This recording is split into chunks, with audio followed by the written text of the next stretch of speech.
जय श्री कृष्ण, जय श्री कृष्ण, राधे राधे। खुलुमबाय लोगोफोर। आं दिनै नोंथांमोननिसिम मोनसे गोदान भिडिअ लानानै फैलायबाय। दा नोंथांमोना बे भिडिअनि गेजेराव आं माबाफोर नंखाय बाथ्रा एबा माखासे गोरोन्थि बाथ्रा बुंफ्लांबा नोंथांमोना क्षमा होगोन होननानै आङो मिजिंथिनाय थाबाय। दा लोगोफोर, भिडिअखौ गोबाव खालामालासिनो आङो जागायनो लागै हमबाय। दा भिडिअनि गुबै थांखिया बेनोमोन लोगोफोर, पापनिफ्राय माब्रै उदार जानो हायो, जे मानसि हारिया पापनिफ्राय माब्रै उदार जानो हायो, बेनि सोमोन्दै आं सुंद'यै भिडिअ लाना फैदों। दा नोंथांमोना बे पापनिफ्राय उदार जानो हानायनि राहा लामाखौ सोरबा सोरबा मिथियो जानो हागौ बा सोरबा मिथिया जानो हागौ। दा बेखौनो आं सुंद'यै सावरायनो नागिरदों।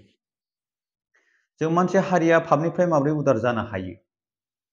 इसोरखौ सिबिनायजों नामा? नङा लोगोफोर। ना जयग' होनायजों नामा? नङा लोगोफोर। ना मन्दिर, मस्जिद, गिर्जा एबा इसोरनि थानसालिफोराव फुजा होबाय थानायजों नामा? नङा लोगोफोर। ना गंगा दैमायाव दुगैनायजों नामा? नङा। ना पुरहित, साधु, फुजारि जानानै मन्दिराव थाहैनायजों नामा? नङा लोगोफोर। ना दाउ बोरमा बोलि होनानै फुजा होनायजों नामा लोगोफोर? नङा। ना गिर्जा गायनायजों नामा? नङा। ना नामाज फरायनायजों नामा? नङा। ना धोरोम लाना फुजा होबाय थानायजों नामा? बेबो नङा। ना तपस्या खालामनायजों नामा? नङा। नाथाय बे मोनसेबो जुदि थांखिजों जुदि जोंनि मावबोनाय पापफोरखौ उदार खालामनो हायाब्ला, अब्ला माथो राहा लामा दं? बे जोंनि थाखाय साननो गोनां बाथ्रा। नाथाय आङो सैथो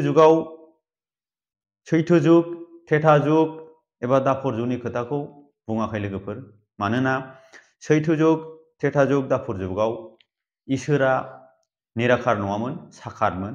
मानोना जों इसोरखौ गाबज्रिबानो मोननो हायोमोन आरो इसोरा मालाबाबो निराकार नङामोन। बेखायनो जोङो सैथो जुग, थेथा जुग, दापर जुगाव बेफोरबायदि माखासे आदब खायदाजों एबा गिर्जा गायनाय, नामाज फरायनाय, फुजा होनाय बायदि बायदि आदब खायदाफोरजों, जग तपस्याफोरजों जोङो इसोरखौ मोननो हायोमोन आरो पापनिफ्राय उदार जानायनि लामाबो दंमोन। नाथाय आङो दा रायज्लायनो नागिरदों खोलि जुगनि बाथ्राखौसो आं रायज्लायनो नागिरदों। दा खोलि जुगाव इसोरा साकार नङा लोगोफोर। खोलि जुगाव इसोरा निराकारसो। मानोना जोङो जग तपस्या बायदि बायदि नेमखान्थि जेखि बाहाया मानो जोङो इसोरखौ गोरलै मोननो हाया। आरो जोङो इसोर फुजिनानै जोङो इसोरखौ मोननो हानाया खोलि जुगाव माब्लाबाबो थार नङा। बेखायनो जोङो खोलि जुगनि खोथा रायलायनो नागिरनायाव गोबां जेथो गोनां खोथा रायलायनांगौ जायो। मानोना जोङो खोलि जुगाव इसोरखौ फुजिनानै एबा इसोरखौ गाबज्रिनानै नोंनि खैफोदनिफ्राय उद्धार जानांगौआ मालाबाबो मोगथां नङा।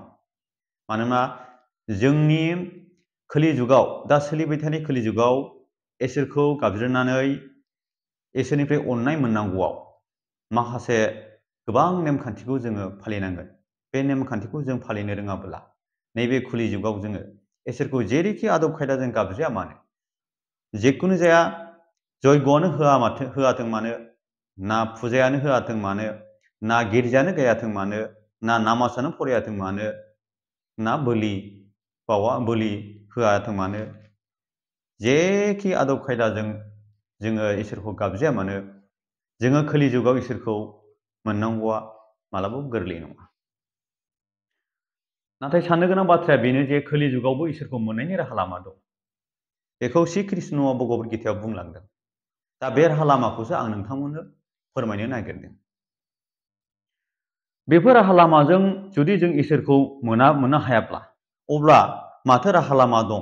गोसोआव गोबां सोंथि फैयो। जों मानसि हारिया जेबो राहा लामा गैया नामा जे मावनाय पापफोरखौ उदार खालामनायनि? दङ लोगोफोर, नाथाय दङ।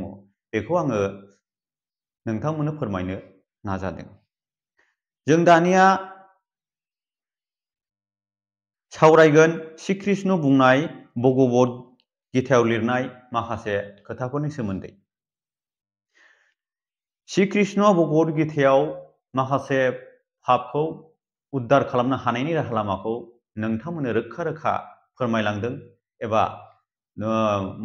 महाभारतनि जुद्ध फोथाराव अर्जुननोबो माखासे रोखा रोखा बे खोथाखौ फोरमायलांदों। दा बेफोर खोथाफोरखौनो नोंथांमोनहा गोसोखांनानै एबा मोजाङै बिजिरनानै फालिलाङोब्ला जोंनि दानि कलिजुगाव मावबोनाय पापफोरखौ उद्धार खालामनो हानायनि राहा लामाखौ मोनगोन लोगोफोर। बियो गिदिर खोथा नङा। जों मानसि हारिया दायनिफ्राय एबा पापनिफ्राय उदार जानो थाखाय गोबां राहा लामा नागिरनांगौ गैया। मानोना श्री कृष्णआ मानसि जोनोम मोननाय, थैनाय, गावनि मावबोनाय आरो मावफ्लांबोनाय गासिबो दाय आरो गोरोन्थिफोरखौ रैखा खालामनो एबा पापनिफ्राय उदार खालामनो थाखाय राहा लामाखौ फोरोंखादों आरो मानसिखौ बियो सोरगोफुरिनि दरजा होननानैबो बुंदों। मानोना मानसि हारिया सोरगोफुरिनि दरजा होननानै बुंनायनि गुबै खोथाया जादों मानसि जोनोम जानायनि उननिफ्रायसो जोङो सोरगोआव थांनो हायो एबा सोरगोआव थांनायनि थाखाय माखासे पापखौ उद्धार खालामनो हानायनि राहा लामाखौ जोङो मावनो हायो। दा बेखायनो मानसि जोनोम जानायाव पापखौ उद्धार खालामनो हानायनि राहा लामाखौ मोननो हाया बे नङा लोगोफोर। नाथाय मानसि हारिनि थाखाय पापनि उद्धार खालामनायनि राहा लामाखौ रोखा रोखा होखादों।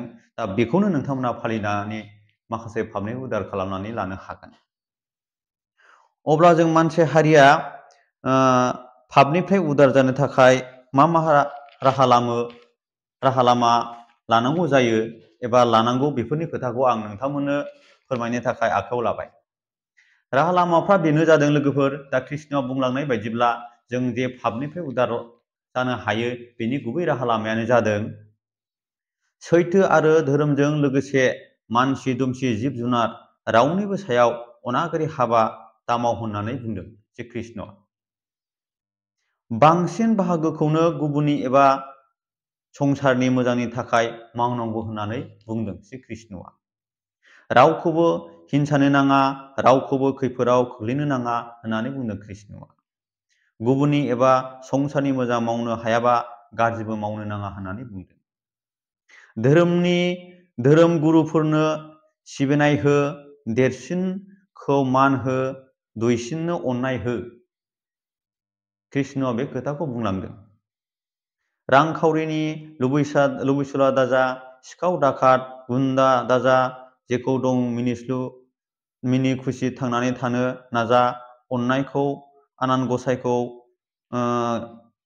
फोथायनानै आनान गसाइनि सायाव आसा दोन।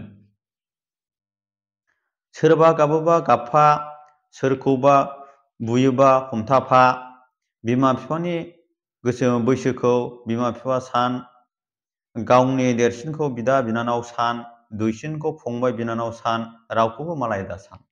बेफोरबायदि गोबां खोथाफोरजों श्री कृष्णआ जोंनि मावबोनाय माखासे पापफोरखौ उद्धार खालामनायनि राहा लामा मोनगोन होननानै नोंथांमोननो रोखा रोखा फोरमायलांदों।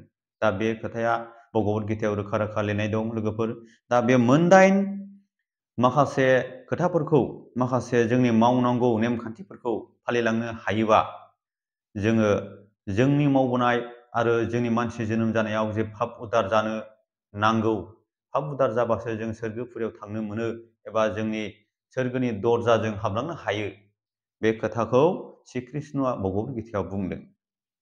आरो जुदि बे मोनसेबो जोङो नेमखान्थिखौ फालिनो हायाब्ला आरो मोनसे राहा लामा दं लोगोफोर। बे राहा लामाखौबो श्री कृष्णआ जोंनो रोखा रोखा बुंनानै होलांदों। बे राहा लामायालाय माथो होननानै बुङोब्ला आङो नोंथांमोननो बेखौनो फोरमायनो नाजादों जे जोङो मानसि हारिया जोंनि पापखौ उद्धार खालामनो जुदि हायाबा बेफोरबायदि नेमखान्थिखौ फालिनानै मोनसे राहा लामा दङ लोगोफोर। बेनो जादों जों थैनोसै समाव स्वयं इसोर बिष्णुखौ गोसोखांनानै हां गजासिम अं सोदोबखौ जोङो मख'नानै नोंनि जिउखौ हगार हरनो थाखाय बिदाय लानो थाखाय श्री कृष्णआ बुंदों।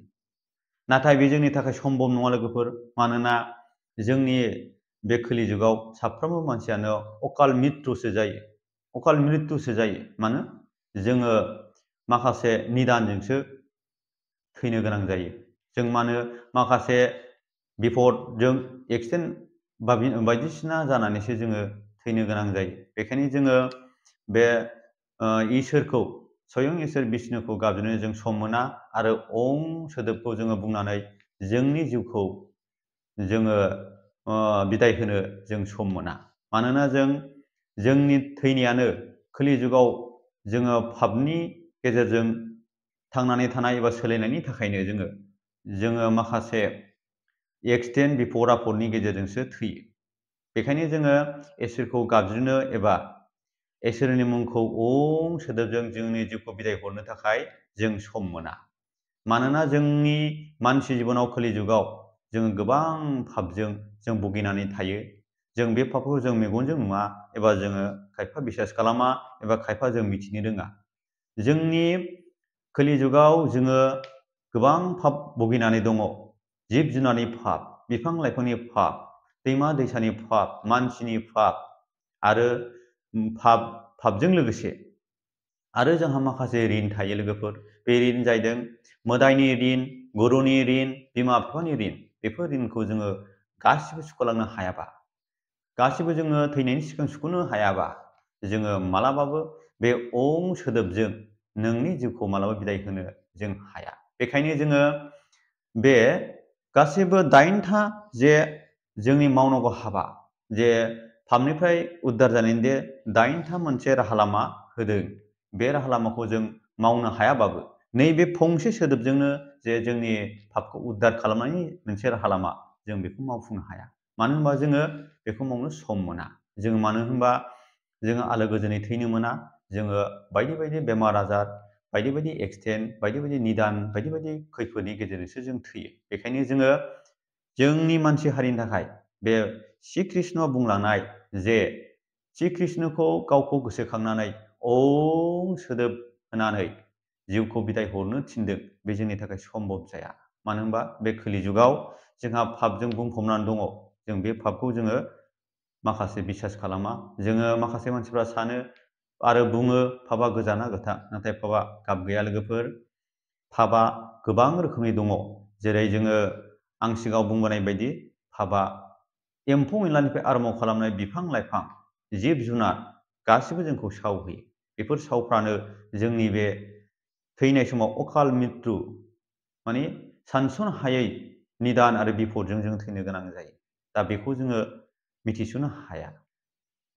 दा लोगोफोर, बे जोंनि मानसि जिबनाव जे पापखौ उद्धार खालामनो हानांगौनि मोनसे राहा लामा, बेखौ आङो नोंथांमोननो फंनैसोबाबो खिन्थानानै होबाय। दा नोंथांमोना जुदि आंनि खोथाखौ बिसास खालामाबा, माखासे धोरोम बिजाबाव नोंथांमोना नायनो हागोन आरो माखासे धोरोम बिजाबजों लोगोसे माखासे गोरों गोराफोरनाव नोंथांमोना सोंनानै लानो हागोन जे पापनिफ्राय माबोरै उद्धार जानो हायो। दा जेखि जाया दा लोगोफोर, आं पापनिफ्राय माबोरै उद्धार जानो हायो बेखौ नोंथांमोननो ससेबाबो फोरमायना होबाय। दा आंनि बे भिडिअ'आव माबाफोर गोरोन्थि बुंफ्लांदोंबा नोंथांमोनहा गावनिनो इउटुबार होननानै क्षमा होगोन होननानै आं आसा खालामनाय थाबाय। जय श्री कृष्ण, जय श्री कृष्ण। खुलुमबाय लोगो।